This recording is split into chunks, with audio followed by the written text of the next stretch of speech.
Hello and welcome to Youth in Politics. I'm Justin Chenette. Today's guest is Maine's Attorney General, Janet Mills. Welcome to the program. Thank you, Justin. It's a pleasure to be here. What in your past experience has prepared you to take on the role as Maine's Attorney General?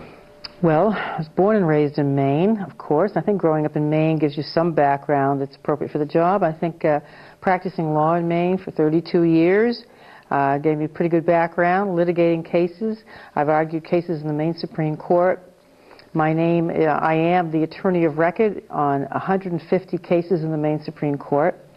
I practiced law for, as I said, 32 years, 14 years in private practice, 15 years as a district attorney for Androscoggin, Franklin, and Oxford counties, western Maine, and first woman elected district attorney in New England, actually. And for a number of years I prosecuted homicide cases statewide before that, out of the Attorney General's office. So in Maine we have a different system than most states. In Maine, the Attorney General's office prosecutes all homicide cases all across the state, and the DAs prosecute all other cases. So I've done both, and I've done civil work and civil litigation too.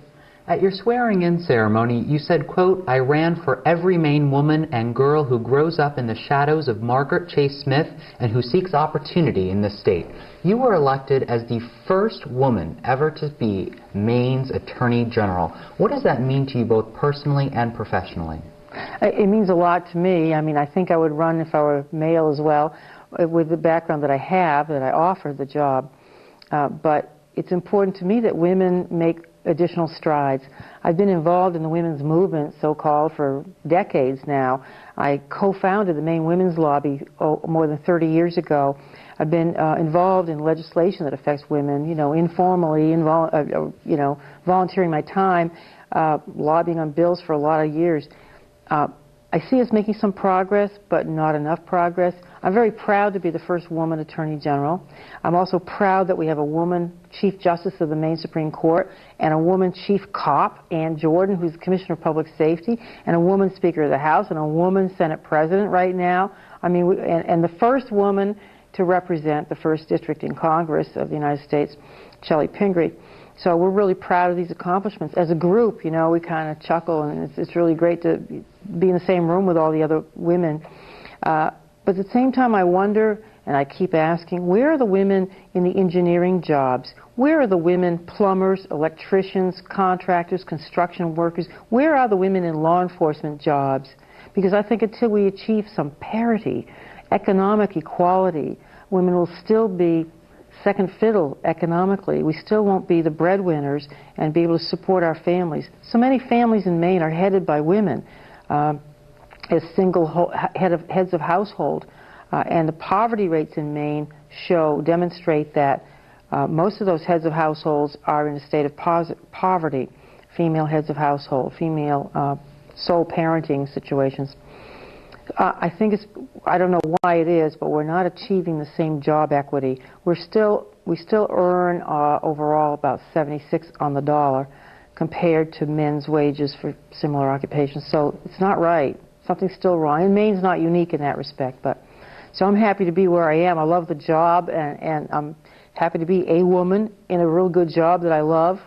But I want to see other women get jobs that they love and jobs where they can earn a good living and support their families too. What and who got you inspired down this path in life? Well, I mentioned Senator Margaret Chase Smith in my quote, in my speech to the legislature, and she was a family friend, and when I was growing up, she would come and stop and visit us, and it was really a thrill to me when she stopped by.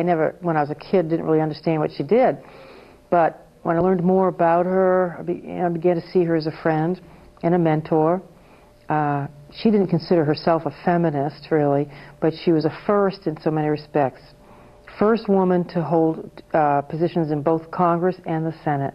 First woman to be elected to both the Congress and the House of Representatives and the U.S. Senate. First woman, obviously, to serve on the Senate Armed Forces Committee.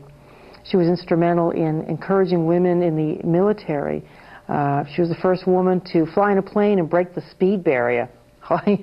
Amazing things, these little tidbits that she did, in addition to being outspoken on so many issues and helping save Maine's military bases and support Maine's economy. So she was certainly one of the people I always looked up to.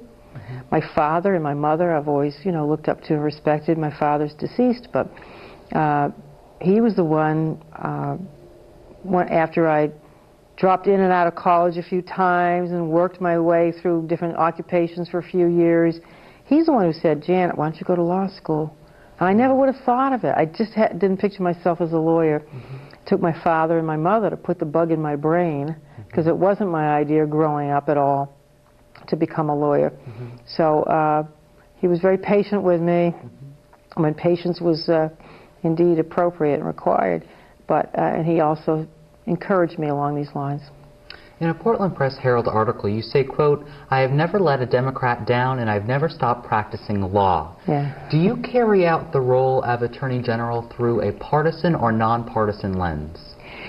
That speech was given to the Democratic caucus, and it was a speech at the caucus which nominated the Democratic nominee for the job. So obviously it was a partisan speech, and I was emphasizing in that speech the fact that I have campaigned for Democrats, from Joe Brennan and George Mitchell, Chellie Pingree, Democrats up and down the state, locally and statewide, for many decades. And so I'm proud to have been part of their campaigns for public office. And I think I said that also anticipating the criticism that I'd heard behind my back, that I wasn't a true Democrat of some sort, and that I hadn't always voted 100% with the Democrats in the House of Representatives, and I didn't. I voted my district in many cases. My House district, Farmington and Industry, is somewhat tilted in the Republican direction. It's not a Democratic district. And I think when you're represented to represent a district, you're elected to represent a district, you vote for the people of your district. On matters of principle, matters of the heart, you vote with your principles in your heart, of course, but you also vote with your constituents in mind. With that, we're going to take a short break, Okay. But when Youth in Politics returns, we're going to continue our conversations with Maine Attorney General Janet Mills. Don't go away.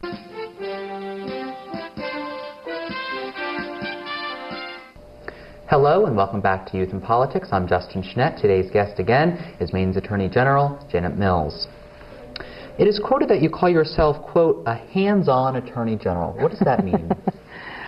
I'm interested in the nitty-gritty daily work of the office, not to micromanage, but I'm interested in every lawsuit and every piece of litigation or prospective litigation. As it affects the state of Maine, is it worth our time? What is the end result going to be? I have a pretty good background to be able to size up cases, I think.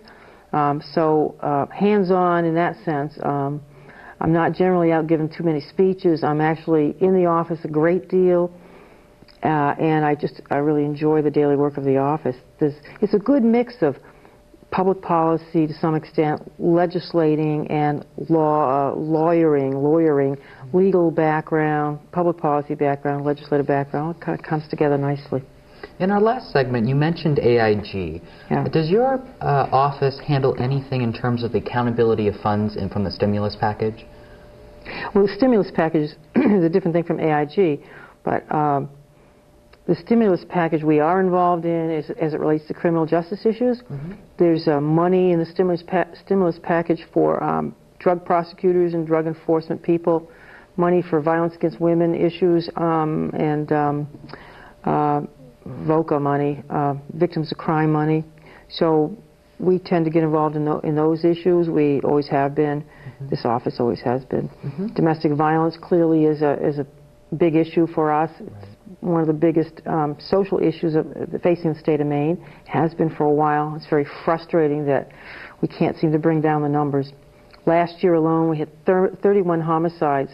18 of them were domestic violence related. That's a huge number. It meant an actual doubling of the number of domestic violence homicides in raw numbers over years previous. So this is a real challenge, that is. So we hope to use some federal funds to continue looking at that issue and looking at so-called cold cases. We have about 75 unsolved homicides in the state of Maine.